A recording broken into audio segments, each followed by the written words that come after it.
Well, welcome everybody. It's time for another segment of MITechNews.TV.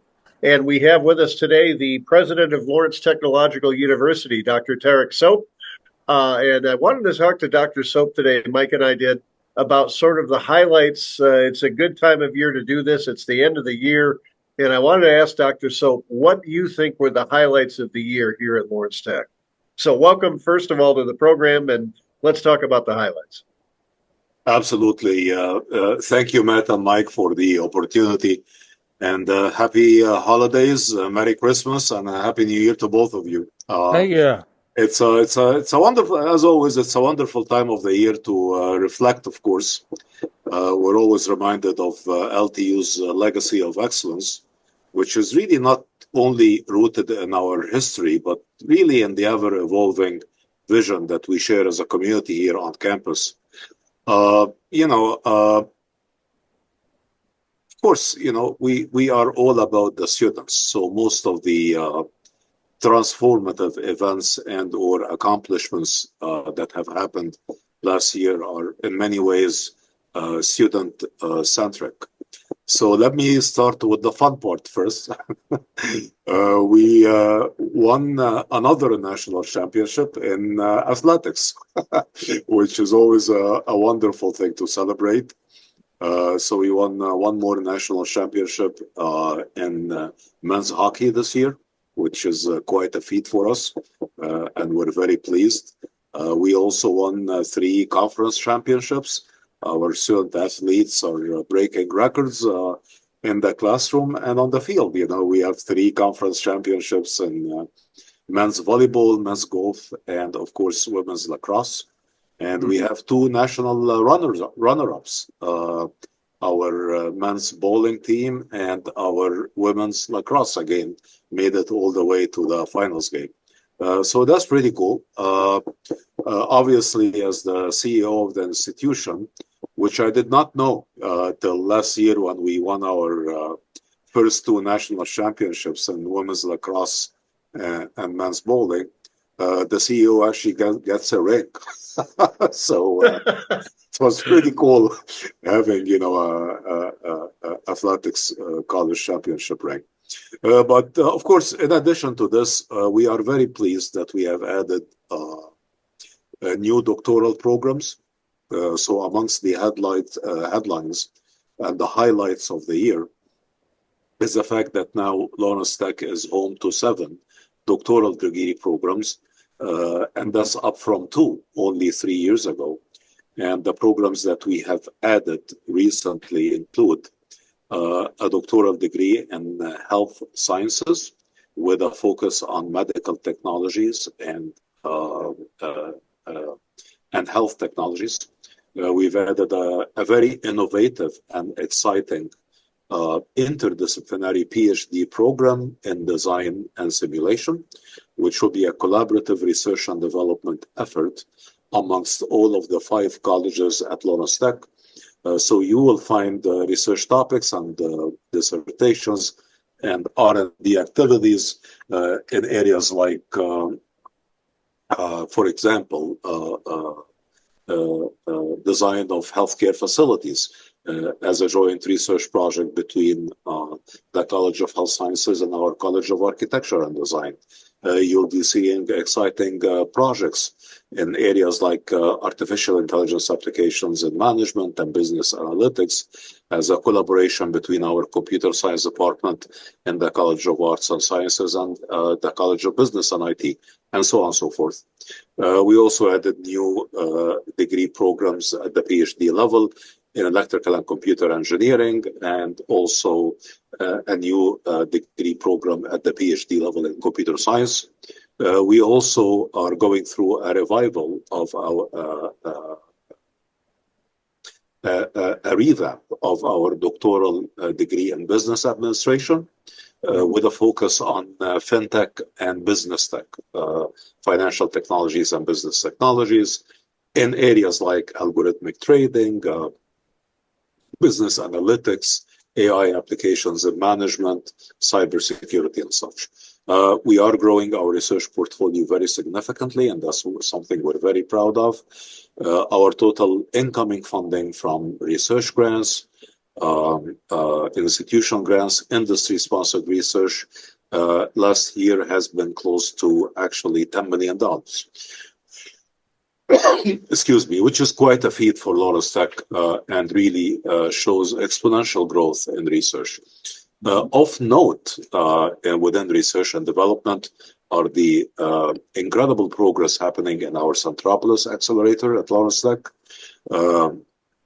Last grant that we received, literally, and I think you did write about it, Matt, from Eagle, and another grant from the Department of Energy, as an example, focuses on end-of-life recycling and reduced reuse and the circular economy, where we are working as a joint effort between the accelerator, the College of Education, and the Department of Computer Science on a project by which we actually autonomously, using robotic platforms, disassemble end-of-life batteries with a $2.5 million grant with amazing collaboration between our graduate students, undergraduates, professors, entrepreneurs, and the accelerator.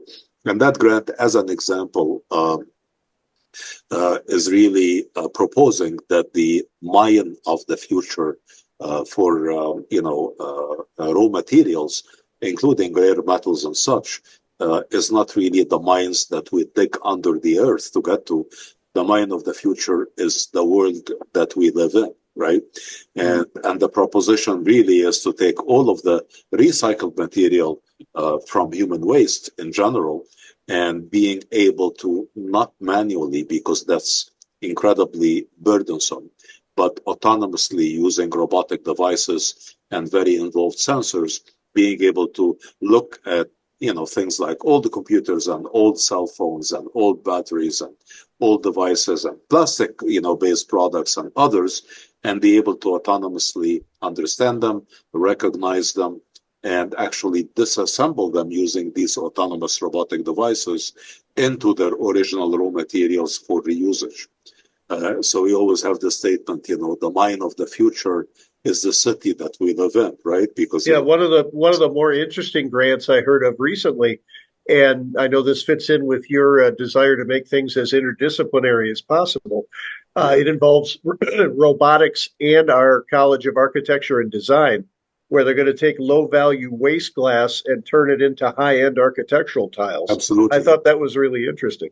Absolutely. And actually, we also have, in addition to this, talking about R&D projects and entrepreneurship, we've had our second, I think, startup emerging from the College of Architecture very recently.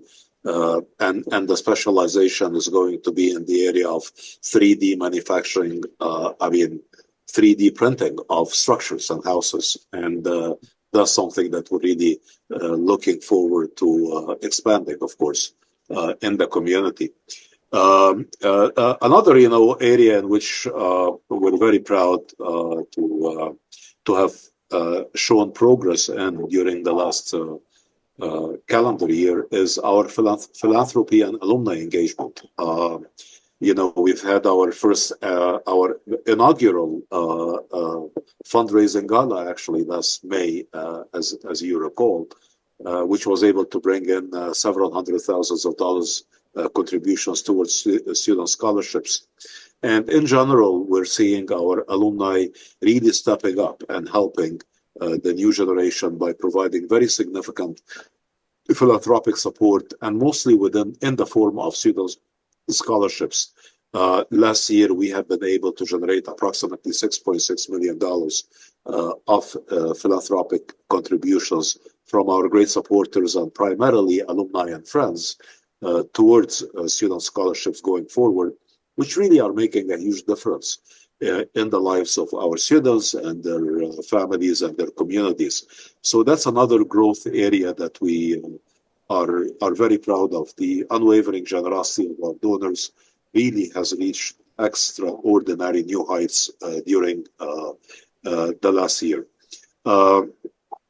Another highlight that's pretty cool is our continued and expanding involvement into the K-12 school and system in general, and in particular the huge expansion of our dual enrollment program, which is basically teaching 100 level classes in high schools as options for sophomores, juniors, and seniors, and our early middle college program. Early middle college is a 5-year degree program by which graduates of middle schools just finishing 8th grade would be spending 5 years with us in the early middle college. And within these 5 years, they would be able to attain their high school diploma and also an associate's degree. So it reduces the time for getting a high school diploma and associate's degree, which is classically 6 years, right? 4 years in high schools and 2 years in an associate's degree, to a 5-year period. But even more, and and more importantly, it really opens pathways for students to continue after these associate's degrees for 2 more years into bachelor's degree program. Last year, and obviously highest year ever, and we're growing big time in this area, we have had over 1,400 students who participated in these initiatives, the early middle college, early college, and dual enrollment courses during the spring, summer, and fall of the 2024 calendar year.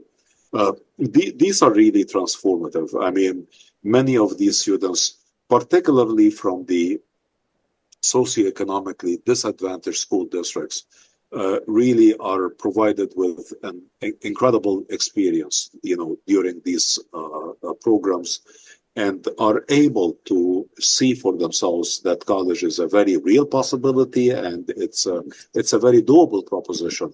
When we have all of these students coming to campus and seeing students who are only a couple of years, older than them, doing exceptional work within our studios and workshops and research centers and laboratories, it is really an eye-opener, and it encourages these students to not only to finish high school, but to continue and progress in their journey. And we're seeing many of the seniors within our dual enrollment and early middle colleges progressing to be first-year students at Lawrence Tech, which is something we are very happy with. But as importantly, and about 50%, 40 to 50% of seniors within these high school dual enrollment programs do come to Lawrence Tech.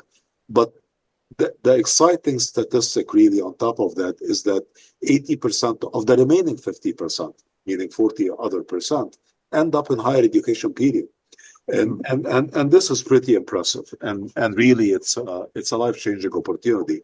Which really means 90% of the kids participating in these programs actually make it to college, which is wonderful, because when you compare that population of students in these 50 plus school districts with the population of students in these school districts who do not take dual enrollment classes, that percentage hovers around 40% versus 90% for the ones who take our programs. So these really make truly a lot of difference. Other highlights, of course, on the global stage, LTU's reach continues to expand. This year, we forged very impactful partnerships with prestigious higher education institutions in Mexico, Jordan, India, Iraq, China, Kazakhstan, the United Arab Emirates, and beyond.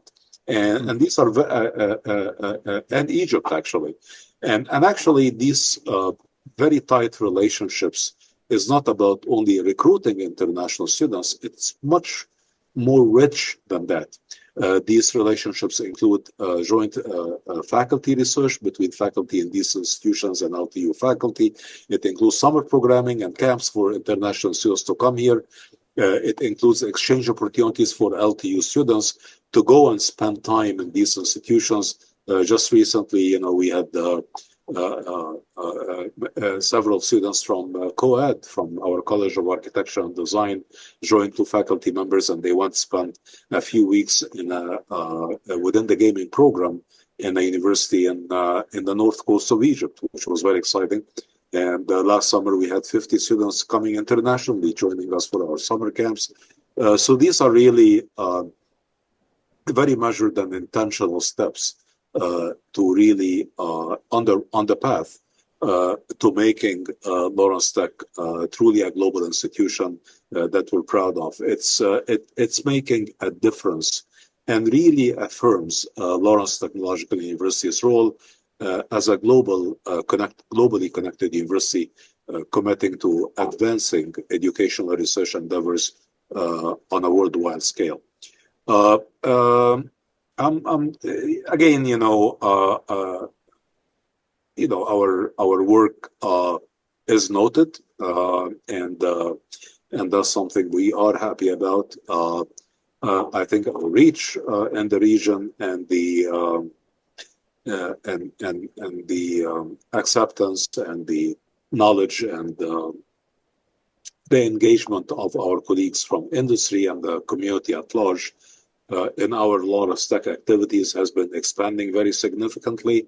And I think we're on a path of growth that is actually very unique in higher education these days. I know we all read the same papers, and we are all reading about the questioning of the value of higher education or the value proposition of higher education. And the story at Lawrence Tech is very, very different. Seeing private and independent universities with shrinking enrollments across the board, because of the demographic cliff, which is happening in every state, and because of the discourse about student debt and the value proposition of higher education, not justifying the investment in higher education. The story here really is the reverse, right? I mean, our university has enjoyed the highest starting salary within the state of Michigan for several years running. Our employment percentage is virtually 100%. Our problem at Lawrence Tech is not to find jobs for our students. Our problem is to keep them till they graduate. They get the job offers right after the first co-op or internship. Co-op internship participation percent is in the 90s percentage-wise. We remain true to our mission and vision of theory and practice, as we always have been. We are unapologetically a school that prepares students for the workforce of the future from day one. And our emphasis on technological eminence, interdisciplinarity, professionalism, of course, in addition to research and scholarship, remains true and stronger year after year. And the employers are recognizing that, and we're seeing growth. We're seeing growth at the graduate level. We're seeing growth at the undergraduate student population. We're seeing growth in terms of the salaries of our graduates, and we intend to continue being true to our professional technological nature. We are a comprehensive doctoral university. We offer, majors in all expected professional disciplines, from engineering to architecture and design to business and information technology to the sciences, and most recently, of course, the College of Health Science, meaning health sciences. And we intend to double down on our professional orientation and emphasis on professional disciplines that mix theory and practice and prepare students for the workforce of the future. Every business is a tech business. Every company is a tech company. And we believe in that. And the fact that our graduates from all of these different disciplines come out very technologically savvy and trained is making truly a difference in our employment outcomes, and we intend to continue doing this.